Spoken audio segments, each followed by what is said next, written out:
জি, তার সিঙ্গাপুর এবং থাইল্যান্ডের যে হসপিটালগুলোতে তাকে কেস সামারি তার পরিবার পাঠিয়েছে এবং ওই হসপিটালের সাথে হয়তো কথা বলে হসপিটাল অ্যাকসেপ্ট করতে পারে, তার পরিবার সিদ্ধান্ত নেবে তখন যে আসলে কোন হসপিটালে তাকে নেওয়া যেতে পারে। তবে এটা তার পরিবারের সিদ্ধান্তটা চূড়ান্ত বলে আমরা মনে করি। ওই হসপিটালে এখনও ওইভাবে রেসপন্স করা নাই, কেস সামারি অ্যানালাইসিস ওরা হয়তো করছে, তার পরিবার অফিসিয়ালি তাকে বাইরে নেওয়ার ব্যাপারে সিদ্ধান্ত দিবে। আমরা তার পরিবারের কথার জন্য আমরা অপেক্ষা করে থাকবো বলে আমরা মনে করি।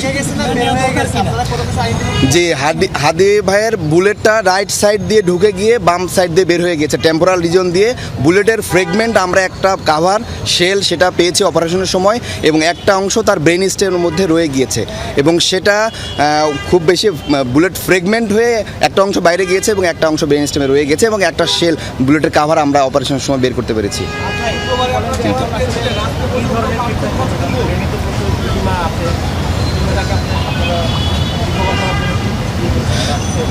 জি, তার কনজারভেটিভ ম্যানেজমেন্ট চলছে।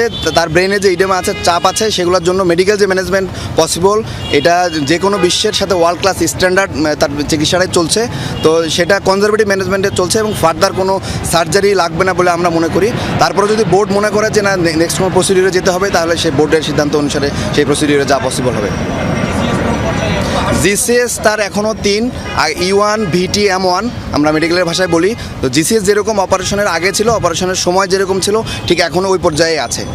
মাথায় গুলি থাকার যে বিষয়টা, এটা যদি একটু ক্লিয়ার করতে, মানে এখনো গুলির একটা অংশ আছে। জি, মাথায় যে গুলিটা ফ্রেগমেন্ট হয়ে ভাগ হয়ে একটা অংশ বের হয়ে চলে গিয়েছে, আর অল্প ছোট একটা অংশ ব্রেন স্টেমে রয়ে গিয়েছে, এবং একটা গুলির কাভারিং আমরা অপারেশনের সময় বের করতে পেরেছি।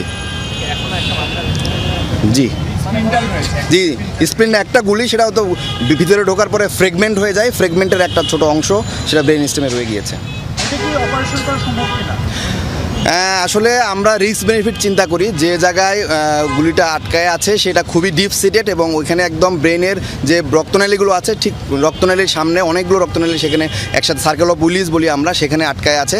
তো আমরা মনে করি যে ব্রেনের যে আমরা অপারেশনটা করেছি, মূলত ব্রেনটাকে স্পেস দেওয়ার জন্য অপারেশনটা করেছি। মাথার হাড্ডির যে খুলিটা এই বাম পাশের খুলিটা আমরা কেটে ব্রেনকে একটা স্পেস দিয়েছি। এই যে ব্রেনে ইডেমার কারণে সোয়েলিং হচ্ছে, ব্রেন তো একটা শক্ত কাভারিং বোনের মধ্যে ফিক্স থাকে, যদি স্পেস না পায় তখন ব্রেনের বিভিন্ন অন্যান্য অঙ্গগুলোকে চাপ দেয়। ওই স্পেস ক্রিয়েট করার জন্য মূলত বাম পাশের হাড্ডিটাকে খুলে দেওয়া হয়েছে, একটা স্পেস ক্রিয়েট হচ্ছে, ব্রেনটা এক্সপান্ড করতে পারছে। আসলে ব্রেনের গিয়ে রক্ত বা বুলেট নিয়ে আসার জন্য মূলত অপারেশন করা হয় না, ব্রেনকে স্পেস দেওয়ার জন্য মূলত অপারেশনটা করা হয়েছে। মানে ব্রেন সার্জারি